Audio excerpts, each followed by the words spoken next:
तो आपका पेपर कैसा गया ये पूरा? मेरा पेपर बहुत अच्छा अच्छा गया। अच्छा, तो 80 में से कितने बन जाएंगे आपके? 77 प्लस। अच्छा, बहुत बढ़िया। ठीक है, तो दोस्तों इस तरह से ये सैम्पल पेपर कुछ नहीं है। हेलो दोस्तों, आज यहाँ पर क्लास 7 का एक बच्चा ये अपना हाफ ईयरली पेपर देकर आया है और ये सब्जेक्ट है हिंदी और 24 और 25 सेशन के लिए है और ये काफ़ी इम्पोर्टेंट पेपर है आपके एग्ज़ाम पॉइंट ऑफ व्यू से। तो ये पेपर एंड तक ज़रूर देखिएगा और इसमें जो क्वेश्चन है ना आपके एग्ज़ाम रिलेवेंट है और काफ़ी इम्पोर्टेंट है। तो मैं ये सैम्पल पेपर सोल्व करूं इससे पहले यदि आपने चैनल को सब्सक्राइब नहीं कराया तो सब्सक्राइब जरूर कर लीजिएगा, जिससे आपको इसी तरह के इन्फॉर्मेटिव वीडियोस की अप टू डेट जानकारी मिलती रहेगी। तो अब ये बच्चा यहाँ पर ये सारा पेपर को सोल्व करके बताएगा। ठीक है, तो यहाँ पर देखो जैसे फर्स्ट क्वेश्चन है, ये पैसेज आप पढ़ ही लेना। अब यहाँ पर है ना डायरेक्ट ये आंसर बता देगी। जैसे देखो पहला क्वेश्चन का आंसर बताओ। चलो, ओणम कहाँ का त्योहार है? ठीक है, इसमें आ जाएगा दक्षिण भारत। फिर ओणम का त्योहार किसकी याद में मनाया जाता है? आंसर है राजा महाबली। अब तुम ही बताओ इसे क्वेश्चन थर्ड वाला। ओणम का त्योहार किन लोगों के द्वारा मनाया जाता है? सभी धर्मों के लोगों द्वारा। ठीक है। राजा महाबली अपने प्रजा को देखने से कहाँ आते हैं? पाताल लोक से। ठीक है। हाथी का स्त्रीलिंग क्या है? हथनी। ठीक है, तो ये वाले सारे सही है। ठीक है, अब देख लेते हैं हम आगे वाले क्वेश्चन। तो आगे वाले क्वेश्चन देखो, ये बताएगी पक्षी कहाँ तक उड़ना चाहते हैं? क्षितिज तक। ठीक है। लेखक नागार्जुन को किसकी बाल लीला देखकर आश्चर्य हुआ? नदियों की। ठीक है। निम्नलिखित में से कौन सा व्यंजन अतिरिक्त अंतस्थ व्यंजन नहीं है, तो इसमें है। ठीक है। किस भाषा की लिपि? गुरुमुखी है, पंजाबी। ठीक है। इंद्र शब्द का पर्यायवाची होगा सूर्य। ठीक है। अनुराग शब्द का विलोम क्या है? विराग। ठीक है। अतिशय शब्द का अर्थ क्या होगा? अत्यधिक। ठीक है। अब फिर ये वाला क्वेश्चन आ जाता है, क्वेश्चन नंबर 3। निम्नलिखित में से किन्हीं 11 प्रश्नों के उत्तर एक या दो शब्द में लिखो। तो इसमें देखो पहला पढ़िए, देखो आ जाओ। लिखित भाषा का आधार क्या है? लिखित भाषा का आधार स्थिर है। अब सुनो, ये यहाँ पर है ना बोल रही है, तो इसको उत्तर को अच्छे से सुन लेना आप। ठीक है, अब देखो रिपीट करिए। लिखित भाषा का आधार क्या है? लिखित भाषा का आधार स्थिर है। स्थिर है। ठीक है, तो ये आप नोट कर लेना। ठीक है, अगला मानचित्र शब्द का वर्ण विच्छेद कीजिए। हाँ ठीक है, तो मानचित्र शब्द का वर्ण विच्छेद कर लो आप। तो क्या होगा देखो, इसमें कर देती है, देखो मान, ठीक है, आ प्लस न प्लस ए प्लस न, ठीक है, प्लस ए, ठीक है, प्लस ए।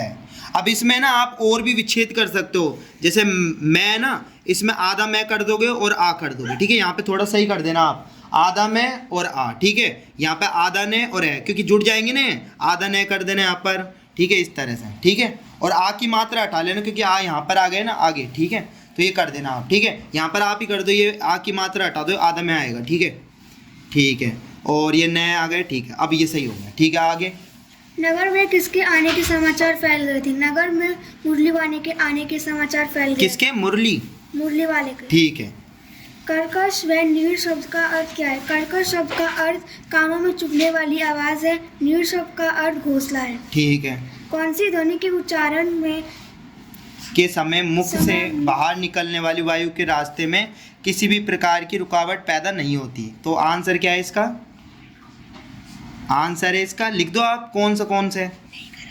ठीक है, तो दोस्तों ये वाला है ना, आप कमेंट बताना कि क्या आंसर आएगा। ठीक है, अब अगला देखो, अब सारे बता रहे, तो ये वाला आप करना, देखते क्या होता है। और छठा वाला भी आप करना, साप व सपना शब्दों के तत्सम रूप लिखिए, तत्सम बताना है। ठीक है, वैसे तत्सम क्या होते हैं, जैसे सांप को सर्प लिख देते हैं, सपना को स्वप्न लिख देते हैं, ऐसे हो जाएंगे। तो आप कमेंट बताना। ठीक है, अगला देखो, बचपन, हरियाली, अच्छाई, बुराई आदि शब्द कौन सी संज्ञा के उदाहरण है? ये सभी शब्द भाववाचक संज्ञा के उदाहरण हैं। क्योंकि भाववाचक में क्या, हम चीजों को छू नहीं सकते, फील कर सकते हैं। ठीक है। निम्नलिखित प्रश्नों के लिंग बदलकर लिखिए।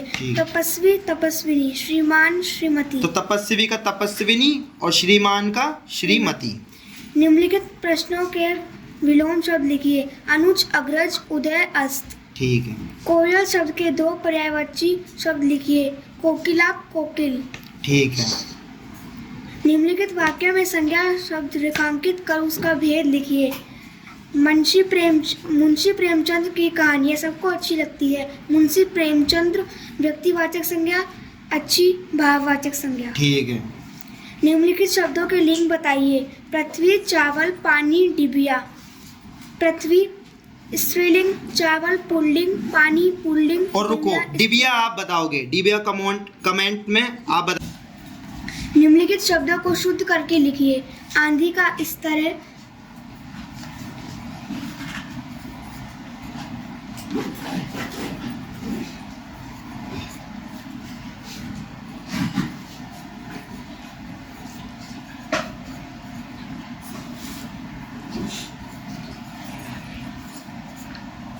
तो ये आ जाएगा इसमें, है ना।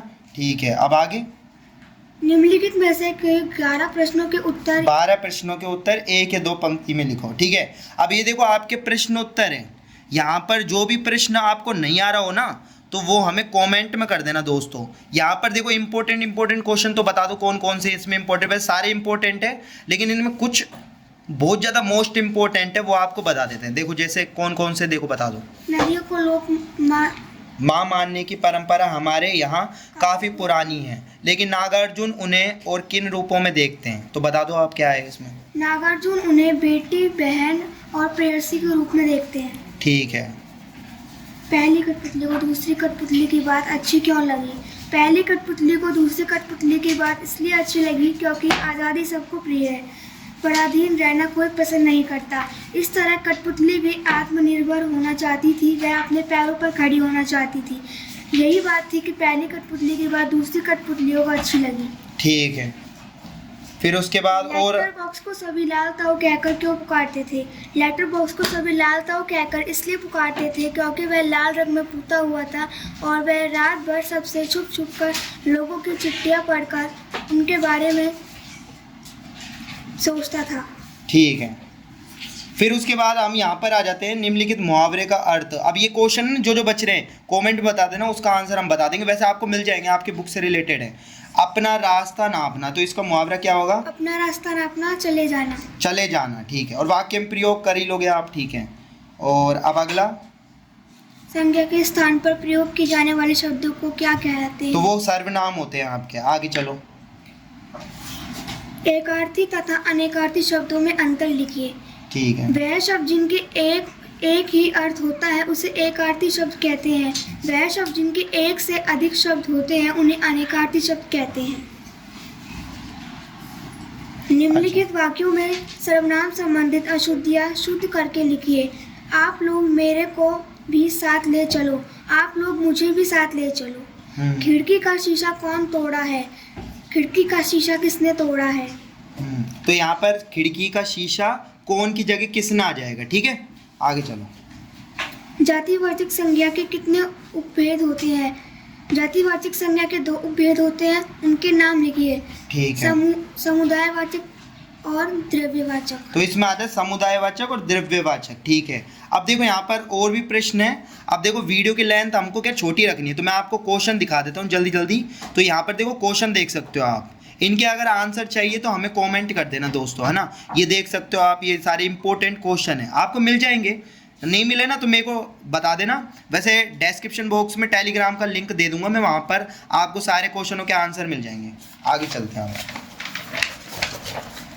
तो यहाँ पर हम आ गए रहे हैं, ठीक है। और हाफ ईयरली एग्जाम के लिए काफ़ी इंपॉर्टेंट है, ठीक है। चलो आगे चलो। निम्नलिखित में से किसी एक विषय पर अनुच्छेद लिखे। पहला, पुस्तकों से दोस्ती। दूसरा, करत करत अभ्यास के जड़मती होत सुजान। ठीक है, तो ये आप कर ही दोगे। ठीक है, अब आगे चलते हैं। अपने मित्र के बड़े भाई को नौकरी मिलने की खुशी में बधाई देने के लिए मित्र को पत्र लिखिए, अथवा अपनी छोटी बहन को योग के प्राणायाम करने की सलाह देते हुए पत्र लिखिए। तो इसमें पत्र लिखना है आपको, आप लिख लेंगे। ठीक है, अब दिए गए चित्रों को देखकर किसी एक चित्र का 40-50 शब्दों में वर्णन कीजिए। हाँ, तो ये आपको देखो इमेज दिख रही है ना, यहाँ पर आप देखो पहली इमेज ये दिख रही होगी आपको, इस पर आप है ना अपना शब्दों में इसको एक्सप्लेन कर देंगे। और अथवा में ये दिख रहा है आपको, देखो यहाँ पे बच्चे खेल रहे हैं, गार्डन में हैं, कोई पेंटिंग बना रहा है, कोई बच्चे फुटबॉल खेल रहे हैं, कई लोग बैठे हैं, कई लोग बैडमिंटन खेल रहे हैं। तो इस बारे में आप लिख दोगे, ठीक है। तो ये वाला आपका पूरा पेपर हो गया। तो आपका पेपर कैसा गया ये पूरा? मेरा पेपर बहुत अच्छा गया। अच्छा, तो 80 में से कितने बन जाएंगे आपके? 77 प्लस। अच्छा, बहुत बढ़िया, ठीक है।